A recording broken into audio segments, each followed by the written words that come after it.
সায়ন্তিকা বন্দ্যোপাধ্যায় রেয়াত হোসেনের শপথ নিয়ে যে টানাপোড়েন চলে সেই ছবি এবার দেখা যাবে না। কারণ রাজ্যপাল স্বতঃপ্রণোদিতভাবে জানিয়ে দিয়েছেন তিনি বিধানসভায় এসেই শপথ গ্রহণ করাবেন। উল্লেখ্য, সম্প্রতি নির্বাচনে সিতাই, তালডাংরা, নৈহাটি, মেদিনীপুর, মাদারিহাট, হাড়োয়া থেকে জয়ী হয়েছেন 6 তৃণমূল কংগ্রেসের প্রতিনিধি। সেই প্রতিনিধিদের শপথ বাক্য পাঠ করাবেন। বিধানসভা সূত্রের খবর, ইতিমধ্যেই রাজভবন থেকে সেই বার্তা রাজ্য বিধানসভার অধ্যক্ষের অফিসে এসেছে। তাই অধ্যক্ষ এই বিষয়ে প্রস্তুতি শুরু করতে চান। ইতিমধ্যেই রাজ্য বিধানসভার অধ্যক্ষ বিমান বন্দ্যোপাধ্যায় নিয়ম মাফিক 6 বিধানসভা আসনের উপনির্বাচনে জয়ী প্রার্থীদের শপথ গ্রহণ অনুষ্ঠানের বিষয় নিয়ে রাজ্যপাল সিভি আনন্দ বোসকে চিঠি দিয়েছেন। এরপরে শুক্রবার সন্ধ্যের দিকে রাজভবন থেকে সোমবার শপথ গ্রহণ অনুষ্ঠানের কথা বলা হয়েছে বলেই বিধানসভা সূত্রে খবর। রাজ্যপাল নিজেই আসবেন এবং শপথ গ্রহণ করাবেন বলেই রাজভবন থেকে জানানো হয়েছে বলেই খবর।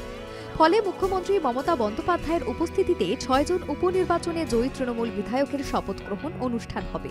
শপথ বাক্য পাঠ করাবেন রাজ্যের রাজ্যপাল সিভি আনন্দ বোস। ফলে মুখ্যমন্ত্রী রাজ্যপাল মুখোমুখি হওয়ার সম্ভাবনা রয়েছে। এর আগে শপথ বাক্য পাঠ করানো নিয়ে দুবার রাজ্যপাল সংঘাত হয়েছিল।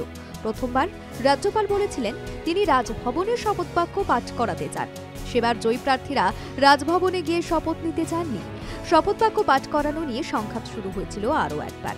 বিধানসভা থেকে জয়ী প্রার্থীদের শপথ বাক্য পাঠ করানোর আবেদন গেলেও রাজভবন থেকে কোনো সাড়া মেলেনি। এরকম এক পরিস্থিতিতে স্পিকার নিয়ম মেনে জয়ী প্রার্থীদের শপথ বাক্য পাঠ করিয়ে দেন। এ নিয়ে রাজ্যপালের তরফে আপত্তি তোলা হয়েছিল। এই সংঘাতের মধ্যেও উপনির্বাচন জয়ী প্রার্থীদের শপথ বাক্য পাঠ করানোর অনুরোধ করা হয় রাজ্যের তরফে। তবে এবার শোনা যাচ্ছে রাজ্যপাল জয়ী 6 প্রার্থীকে শপথ বাক্য পাঠ করানোর ইচ্ছে প্রকাশ করেছেন।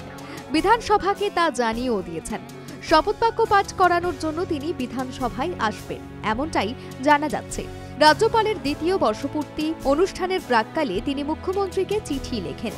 সেখানে তিনি জানান রাজ্যের উন্নতির জন্য মুখ্যমন্ত্রীর সঙ্গে একসাথে কাজ করতে চান।